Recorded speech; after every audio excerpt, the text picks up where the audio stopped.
DPR khususnya melakukan rapat untuk membahas RUU Pilkada. Gimana Pak tanggapannya Pak? Ya, kita hormati kewenangan dan keputusan dari masing-masing lembaga negara. Itu proses konstitusional yang biasa terjadi di lembaga-lembaga negara yang kita miliki.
Halo selamat malam pemirsa TVRI dimanapun Anda berada. Sehari setelah Mahkamah Konstitusi mengeluarkan putusan progresif soal syarat pencalonan kepala daerah, Panja RUU Pilkada Balik DPR RI ngebut membahas revisi Undang-Undang Pilkada. Dan rapat Panja revisi Undang-Undang Pilkada menyepakati menggunakan putusan Mahkamah Agung atau MA terkait dengan batasan usia calon gubernur dan juga calon wakil gubernur yang sebelumnya ini telah dimentahkan oleh Mahkamah Konstitusi atau MK.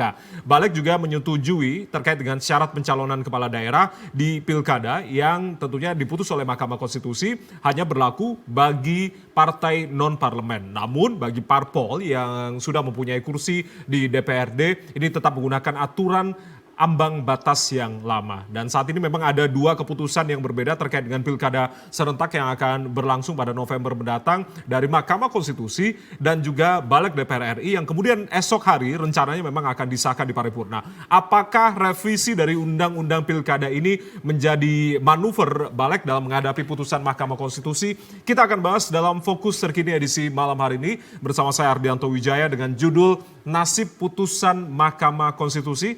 Tentunya ini terkait dengan Pilkada serentak 2024. Tentunya ada beberapa narasumber yang nanti kita akan ajak diskusi yang sudah hadir di malam hari ini. Ada Mas Ilham Saputra, Dewan Pembina Konsit, sekaligus Ketua KPU periode 2021 hingga 2022. Mas Ilham, terima kasih sudah hadir di malam hari di TVRI.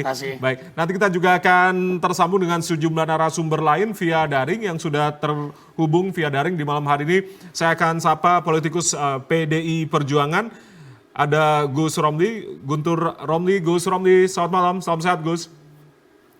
Selamat siang, selamat malam, Assalamualaikum. Waalaikumsalam, terima kasih sudah hadir di malam hari ini via daring. Nanti kita juga akan tersambung bersama dengan Prof. Juanda, pakar hukum tata negara dan juga pengamat politik Lingkar Madani, Bung Rey Rangkuti yang dua-duanya sedang dalam perjalanan menuju studio TVRI. Tapi yang pertama saya akan ke Gus Romli terlebih dahulu. Gus Romli, ini kan setelah putusan Mahkamah Konstitusi kemarin memang rame ya, Balik tadi kita sudah simak secara bersama begitu. Bagaimana tanggapan dari PDI sendiri terkait dengan proses yang berlangsung di Balik yang lumayan hangat tadi juga dari PDI memberikan masukan dan beberapa hal yang tentunya menjadi sorotan. Ini sebetulnya nanti PDI akan melakukan proses lanjutan atau seperti apa nih, Gus Romli?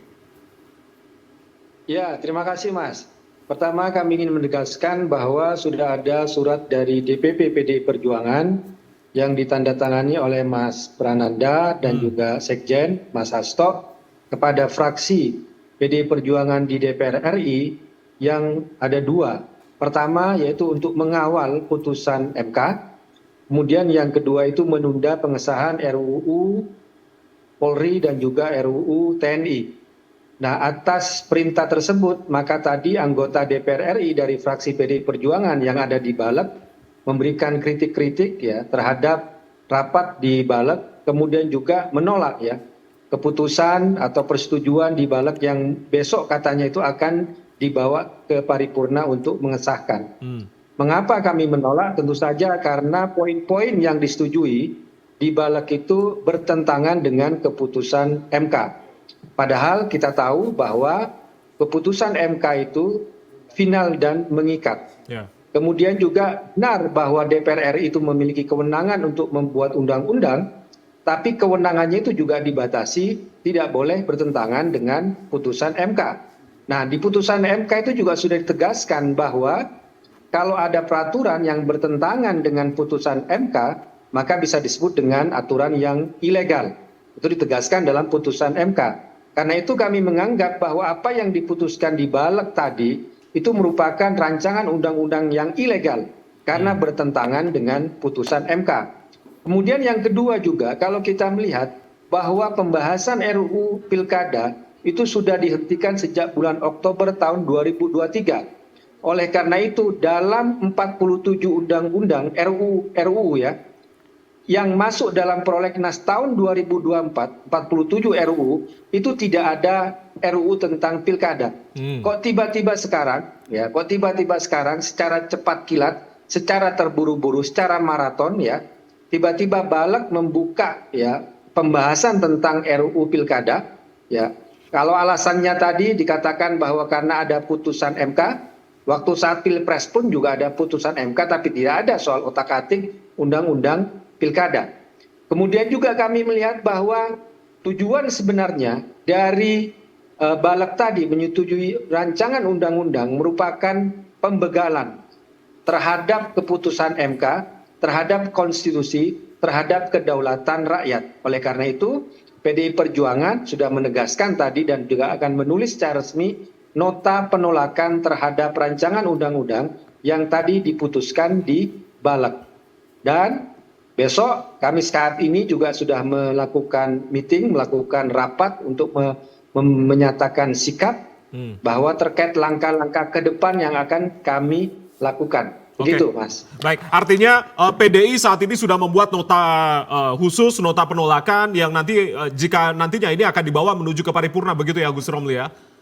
Ya, betul. Dan kami juga mau mengutip, tadi juga ada sudah komentar dari Ketua Mahkamah Kehormatan Mahkamah Konstitusi, bahwa apa yang diputuskan dalam Balek itu merupakan pembangkangan yang nyata terhadap konstitusi karena bertentangan dengan putusan MK. Kemudian juga kami ingin mengutip dari Profesor Mahfud MD, mantan Ketua MK, yang mengatakan bahwa yang sebenarnya menjadi putusan MA yang sekarang menjadi landasan bagi Balek untuk memuluskan rencana anak bungsu Jokowi yaitu Kaesang untuk menjadi salah satu calon, ketika ada putusan MK sebenarnya sudah dianulir oleh putusan MK itu. Tapi kok malah putusan MA itu menjadi dasar bagi penetapan atau persetujuan di poin-poin yang ada di Balek.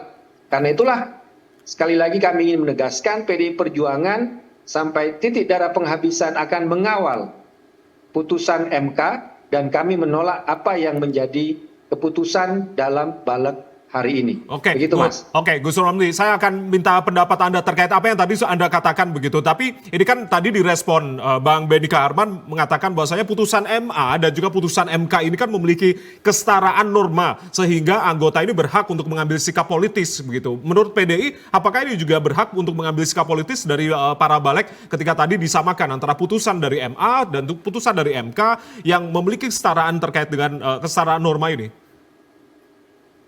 Kami ingin mengutip kembali ya yang disampaikan oleh Prof. Mahfud MD sebagai pakar dari hukum tata negara dan juga mantan dari Ketua Mahkamah Konstitusi ya, bahwa yang menjadi uji materi kalau di MK itu kan adalah PKPU kan, peraturan KPU.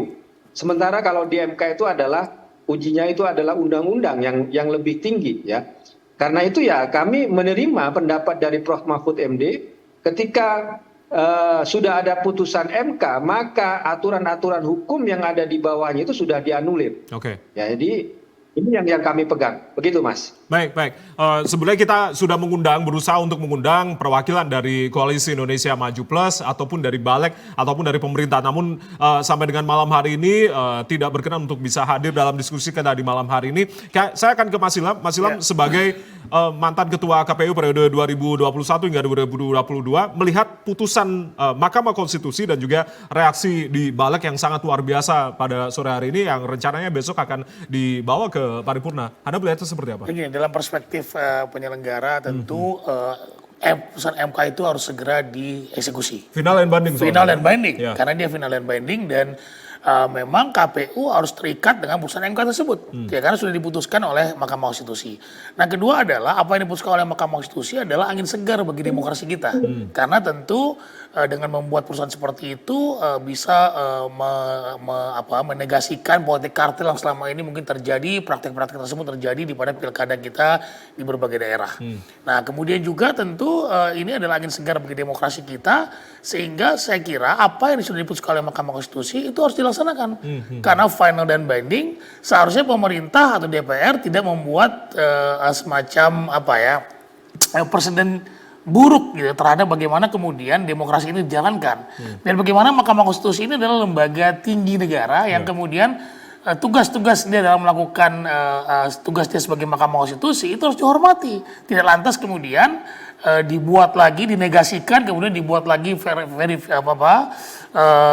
revisi undang-undang pilkada tersebut setelah MK memutuskan. Saya kira ini presiden buruk bagi bagi negara demokratis seperti kita seperti saat ini ya. Kita sudah bangun dari masa reformasi tahun 98, kemudian terjadi malah seperti saat ini. Karena saya kira apa yang diputuskan oleh MK ini adalah kepentingan bersama, kepentingan demokrasi yang lebih maju ke depan dibandingkan kemudian DPR melakukan tindakan yang melawan putusan MK. Mungkin saya bisa katakan melawan ya, karena memang pembegalan tadi dibilang oleh Gus Romli ya.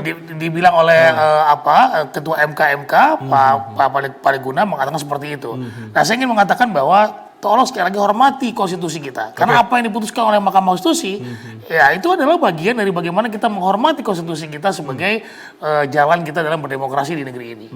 Oke. Sekarang saya akan langsung mempersilakan untuk masuk ke studio. Ada Bung Ray Rangkuti, pengamat politik Lingkar Madani, dan juga Prof. Juanda yang sudah hadir di malam hari ini. Terima kasih Prof. Juanda. Terima kasih Bung Ray sudah hadir di malam hari ini. Mumpung di segmen awal kita masih lanjutkan, masih bersama dengan Gus Romli juga. Saya langsung tanya Bung Ray. Bung Ray, melihat kehebohan yang sangat luar biasa, gerak cepat yang sangat luar biasa dari Balik kemudian membahas dan besok rencananya akan langsung paripurna. Anda melihatnya apakah ini benar manuver dari Balik untuk bisa membegal putusan dari Mahkamah Konstitusi? Kan tidak pernah ada sejarahnya DPR melakukan hal yang seperti itu. Baru kali ini berarti ya? Baru kali ini. Mereka mendasarkan diri untuk rapat ini berdasarkan prolegnas tahun 2023 kan. Kan acuannya itu masuk November 2023. Ya. Yang agendanya sebetulnya bukan untuk membicarakan putusan MK karena belum ada kan. Ya. Agendanya saat itu mendiskusikan soal jadwal. Apakah akan tetap dilaksanakan November atau dipercepat bulan September. Kenyataannya semuanya mengatakan November aja sehingga rencana untuk merevisi undang-undang terkait dengan jadwal itu ditiadakan lah, mungkin bukan dibatalkan, ditiadakan karena udah sepakat di November kan, nggak perlu revisi. Nah, berdasarkan itu mereka menggunakan dasar itu untuk rapat yang hari ini gitu loh. Dengan agenda yang berbeda, karena agenda yang sebelumnya itu kan adalah agenda soal jadwal. Sekarang soal memasukkan poin-poin revisi MK dengan versi mereka, bukan versi seperti yang disebutkan oleh MK. Ya. Nah, jadi secara prosedural menurut saya nggak tepat. Mestinya harus ada pengajuan jadwal baru, entah itu melalui prolegnas atau melalui kumulatif terbuka gitu. Tapi itu harus pengajuan baru, karena tahunnya udah beda, bulannya udah beda, dan temanya juga beda. Mestinya itu harus melalui mekanisme baru lagi gitu ya. Nah, dan tadi Bung Ilham udah menyebutkan kan, isinya banyak yang tidak sesuai sebetulnya dengan spirit putusan dari Mahkamah Konstitusi.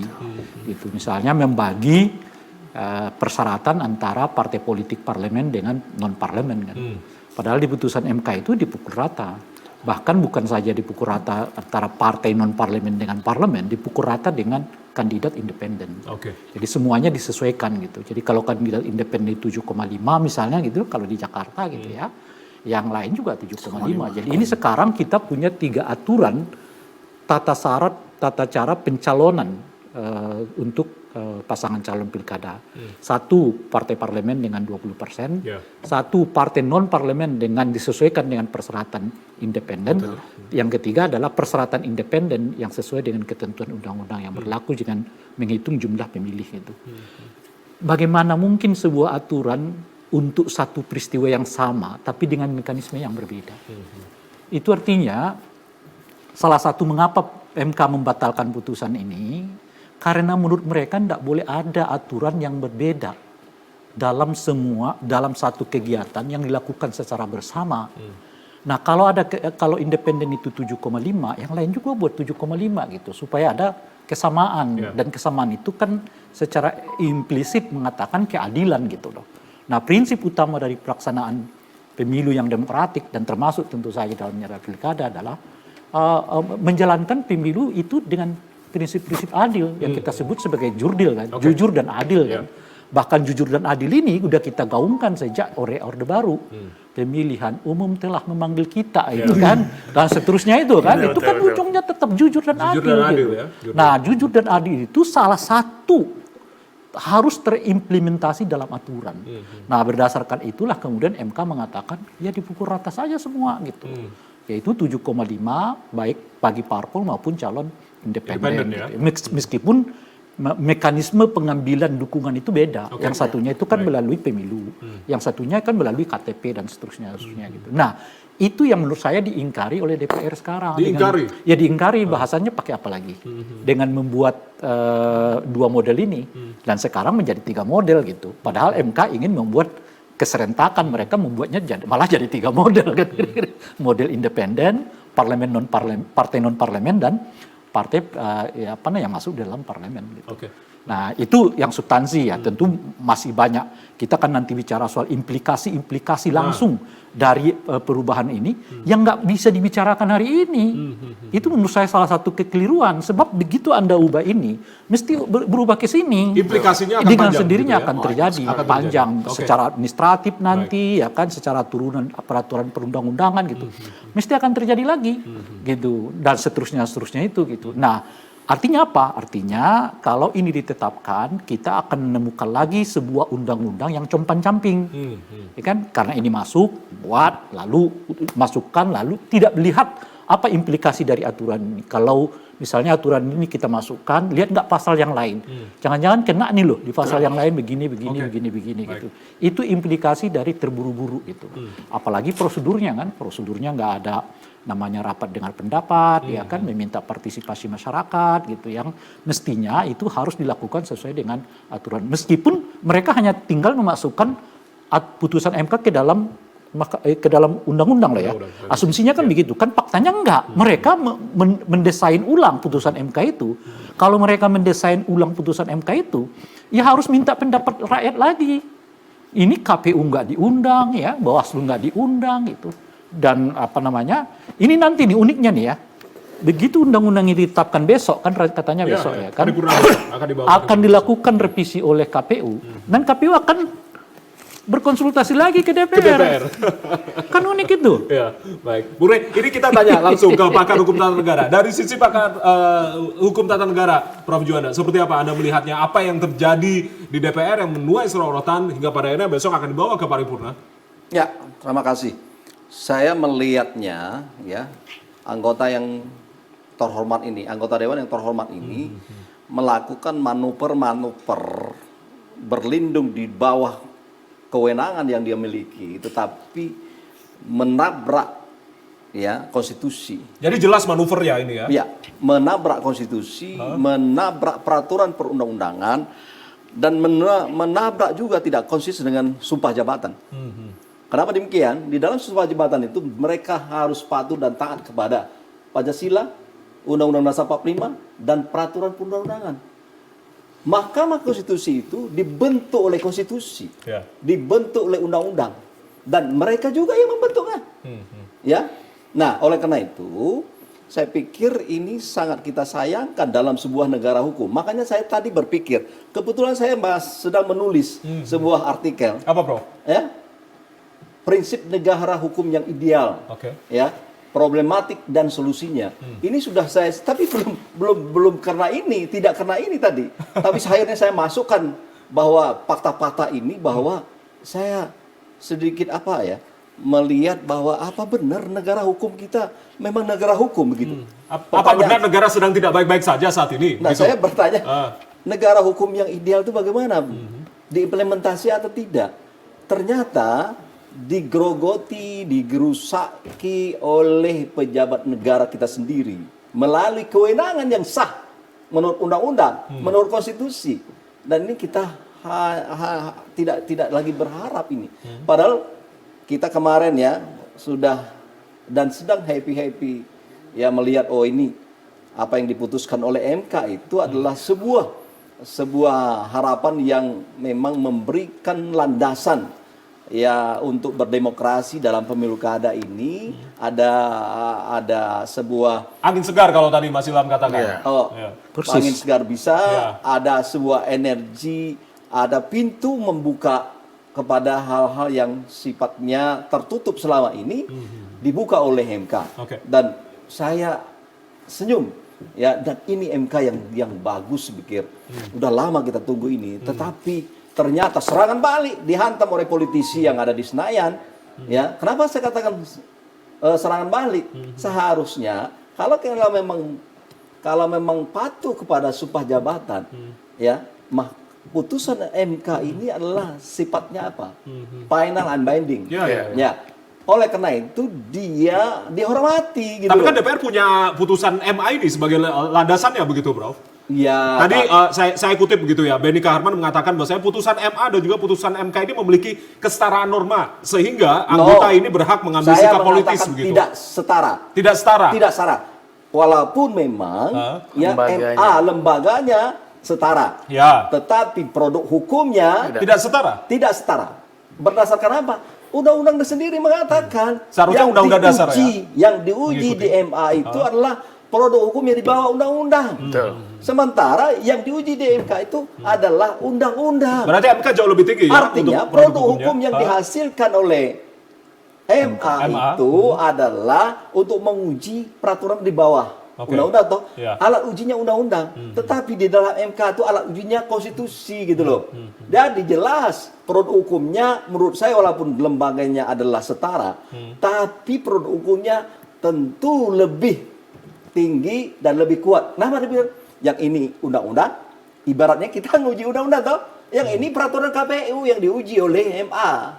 Sehingga di mana PKPU itu di bawah undang-undang. Maka harusnya kalau orang mengerti tentang dan paham tentang hukum tata negara, azas peraturan perundangan, teori hukum peraturan perundangan, maka Mahkamah Konstitusi yang namanya putusan itu yang didengar, itu yang dihormati gitu loh. Berarti seharusnya untuk putusan Mahkamah Konstitusi ini bisa menganulir putusan dari MA ini. Dengan Secara sendirinya. tidak Dengan maksudnya. sendirinya. Ya iyalah. Seharusnya ya. Kan ada prinsip, ada azas dalam hierarkis peraturan perundangan. Saya kira Bung Rey walaupun bukan orang tata negara ya, itu paham dan mungkin mahasiswa saya di semester 5 sudah saya ajar itu ya tentang hal-hal seperti itu. Sangat sederhana. Apalagi ada ya level-level doktor, apalagi doktor hukum tata negara sudah masuk ke dalam wilayah politik. Kenapa? Seolah-olah tidak paham dengan azas itu. Ya. Jadi kalau menurut Prof sendiri apa yang sudah dilakukan DPR ini seperti apa Anda katakan? Karena memang kan landasannya untuk putusan Mahkamah Agung ini begitu, bukan MK-nya. Iya, saya melihat ada pengkhianatan terhadap konstitusi. Pengkhianatan terhadap konstitusi. Oh iya. Kenapa? Saya mengatakan kan begini, MK itu dibentuk oleh konstitusi ada di dalam pasal 24 itu. Nah, terus Mahkamah Konstitusi diperintahkan untuk membuat undang-undang konstitusi. Ketika di dalam undang-undang itu mengatakan sifat putusan MK itu adalah final and binding. Lah kenapa secara tidak langsung dan secara tegas dengan sendiri dengan ada draft baru ya pilkada ini yang menganulir seolah-olah tidak menerima putusan itu, ya pengangkatan toh. Kalau tidak mengkhianati.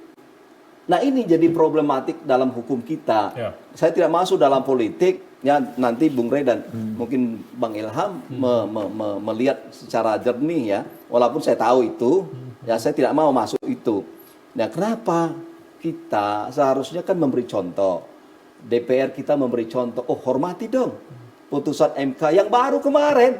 Ya kalau misalnya bulan lalu atau 2 tahun lalu, 1 tahun lalu, oke lah. Ini baru kemarin begitu dan langsung ngebut untuk membahas. Iya, seolah-olah menantang.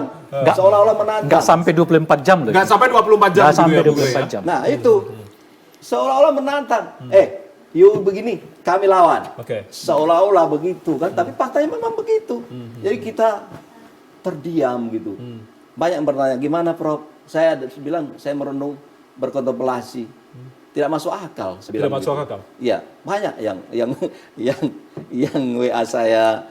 Nah, jadi hal-hal seperti ini sangat kita sayangkan ya dalam bernegara yang berkonstitusi berdasarkan hukum. Ya. Jadi apa yang kita harapkan lagi ini? Makanya politisi itu cobalah ya kalau udah masuk DPR jadi negarawan. Jangan hanya politisi yang tidak naik kelas. Ya seolah-olah ya yang penting bagaimana ini kami adu kekuatan. Saya kira negara kita rusak. Ya cara berpikir yang konstitusional, cara berpikir legalitas kita itu saya kira harus kita benahi ya supaya kita tidak terjebak kepada hal-hal yang seperti ini yang kurang benar ini yang satu saat pastilah ini ke sebuah catatan yang kurang elok. Termasuk para mahasiswa saya banyak bertanya, gimana ini Prof? Ya saya nggak bisa jawab apa-apa, inilah negara. Iya kan? Gitu Bang Ilham. Meskipun tadi konsekuensinya Bung Rey katakan implikasinya akan panjang juga nantinya begitu ya. Ya seharusnya. Akan terlihat nanti itu. Seharusnya. Ya kalau mau lawan ataupun memang tidak setuju menurut saya, itu hak kawan-kawan di DPR. Tapi jangan langsung hari ini besok diinikan. Ya mungkin untuk 2029 lah ya. Kalaupun itu. Tapi di putusan mereka juga mengatakan itu kan. Apanya? Bahwa ketentuan soal yang baru ini besar kemungkinan akan dilaksanakan 2029 kan. Jadi draft pilkada. Pilkada. Jadi kemungkinannya kita tetap memakai undang-undang yang ada saat ini. Tapi menurut saya tidak. Kalau dari kecepatan gaspolnya ini ya untuk merespon dari putusan MK itu dan akan digunakan di pilkada serentak 2024. Oh iya, kalau tidak kenapa harus dengan kurang dari 24 jam begitu ya? Ya sudah. Oke. Saya langsung ke Mas Ilham. Mas Ilham, seharusnya KPU bertindak seperti apa? Melihat jika nanti ini disahkan di paripurna begitu.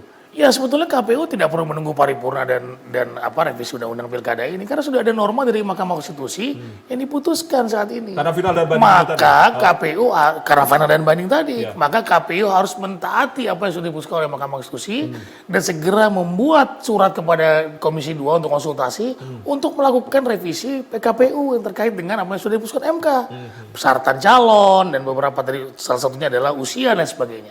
Ya tentu ini harus segera diputuskan oleh KPU sebagai amanah dari undang-undang. Harus ada ketegasan dari KPU sebagai penyelenggara. Sebetulnya ketegasan KPU ini adalah lembaga yang mandiri, yang tidak bisa diintervensi oleh siapapun gitu ya, terkait dalam menjalankan tugasnya menjalankan pemilu, pilpres dan juga melakukan pilkada. Tapi balik luar biasa loh tadi. Ya, terlepas dari itu. Nah, makanya oleh karena itu saya ingin menggarisbawahi KPU sekarang harus betul-betul harus memperbaiki dari pengalaman 2024 lalu, ya. Misalnya saja terkait dengan verifikasi partai politik yang begitu heboh bahwa ada perintah untuk meloloskan partai politik tertentu, itu pertama. Kedua, mendapatkan teguran dari DKPP bahwa mereka kemudian tidak melaksanakan apa yang sudah diputuskan oleh MK misalnya saja.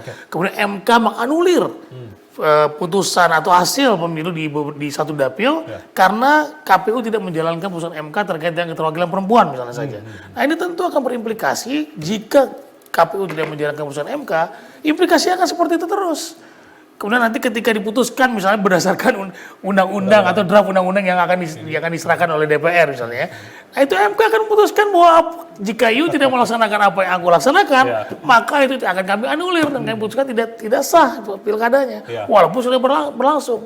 Nah ini kan tata negara kita jadi lucu gitu loh, bahwa kemudian ada pertempuran lembaga tinggi antara DPR dan MK, harusnya DPR menghormati putusan MK dan menurut Pertempuran ya? Iya, artinya quote and quote ya, quote and quote kan seperti itu. Kemudian Bang Ray bilang bahwa ini pertama kali dalam sejarah negeri kita bahwa ada putusan MK yang dilawan sedemikian rupa dengan putusan parlemen. Saya kira ini sekali lagi ini putusan buruk bagi negeri kita, dan apa yang sudah diperjuangkan di tahun 98 dulu di masa reformasi kembali hancur lebur karena kondisi seperti ini. Gitu. Oke, baik. Nanti kita akan minta tanggapan ke Gus Romli usai jeda. Kita akan kembali masih membahas terkait dengan bagaimana sebetulnya nasib dari putusan Mahkamah Konstitusi terkait dengan Pilkada serentak 2024. Kami kembali saat lagi.